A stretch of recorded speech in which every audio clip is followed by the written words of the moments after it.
வணக்கங்க. இன்றைக்கி நம்ம கம்பு கூழ் எப்படி செய்யுதுன்னு பார்க்க போகிறேங்க. நான் கம்பு வாங்கிட்டு வந்து க்ளீன் பண்ணி மிஷினில் கொடுத்து அரைச்சி வச்சுருக்கேன். அந்த கம்புனுடைய மாவு தாங்க இது வந்து நைட்டே வந்து நேற்று நைட்டுங்க ஒரு காப்படி மாவு கரைச்சி வச்சுருக்கேன். கரைச்சி வச்ச பிறகு தான் இந்த மாதிரி புளிச்சு வந்திருக்குங்க. இந்த மாதிரி இதுதான் புளிப்பு மாவு. இது நேற்று கரைச்சி வச்சதுனால இந்த மாதிரி இருக்குது. இப்போ இது அப்படியே இருக்கட்டுங்க. பார்த்திங்கன்னா அதே காப்படின்ற பாருங்க. அதில் வந்து ஒரு காப்படி பச்சரிசி எடுத்து 1 ஹவராக ஊற வச்சு இதை கழுவி எடுத்து வச்சுருக்கேங்க. இது இப்படி இருக்குங்க. இப்போ பார்த்திங்கன்னா கூழாக்குற பாத்திரங்க இதில் வந்து காவாச்சி தண்ணி, இது வந்து 2 சொம்பு கணக்கு இருக்குங்க. அந்த தண்ணி ஊற்றி ஸ்டவ் பற்ற வச்சுருக்கேன். இந்த தண்ணி கொதிச்ச பிறகு நம்ம கழுவி எடுத்து வச்சுருக்கோம் பாரு அரிசி, அதை சேர்த்திக்கலாங்க. இந்த அளவுக்கு கொதித்து வந்திருக்கு, போதுங்க. அந்த அளவுக்கு வந்தாவே இப்போ நம்ம கழுவி எடுத்து வச்சுருக்கேன் அரிசி இதில் சேர்த்திக்கலாம். பச்சரிசி தாங்க சேர்க்கணும், கூழுக்கு அப்போ தான் நல்லாயிருக்கும். இது வந்து இப்போது வேகணுங்க, ஒரு 3/4 பாகம் வேகணும். நம்ம மூடி வைக்கலாங்க. அப்பப்போ திறந்து ஒரு முறை இது மாதிரி நம்ம இதை கிண்டி விட்டுக்கிட்டே இருக்கலாம். 3/4 பாகம் வேகட்டும். பார்த்திங்கன்னா நம்ம போட்ட அரிசி 3/4 பாகம் வெந்துச்சுங்க. பார்த்தா தெரியும் பாருங்க. இந்த அளவுக்கு வெந்துட்டு பிறகு நம்ம எடுத்து வச்சு கரைச்சி வச்சு பாருங்க புளிச்ச மாவுங்க.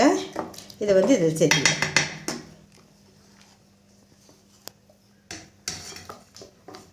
இந்த மாதிரி கலந்துட்டு அப்படியே ஊற்றிக்கிட்டு சிம்மில் வச்சுக்கோங்க. அப்படியே இப்படி கலரி விட்டுனே இருக்கணுங்க. இந்த மாதிரி அப்படியே கிண்டிக்கிட்டே இருக்கணும், கட்டிப்படாமல் நல்லா அப்படி அப்படியே இந்த மாதிரி நம்ம கலந்து விட்டுக்கிட்டே இருக்கணும். இப்போ கொஞ்சமாக தண்ணி விட்டு இதை அலசி ஊற்றிக்கலாங்க. இதுக்கு வந்து அளவு தண்ணியெல்லாம் அளவு கிடையாதுங்க. இது தோராயமாக நம்ம எந்த அளவுக்கு தேவையோ அது மாதிரி வச்சுக்கலாம். அவ்வளோதாங்க. இது வந்து நம்ம இந்த மாதிரி கிண்டி விட்டுக்கிட்டே இருக்கணும், கட்டிப்படாமல் இது மாதிரி எடுத்து இது கொஞ்சம் திக்காகி இந்த மாவு வந்து வெந்துருங்க.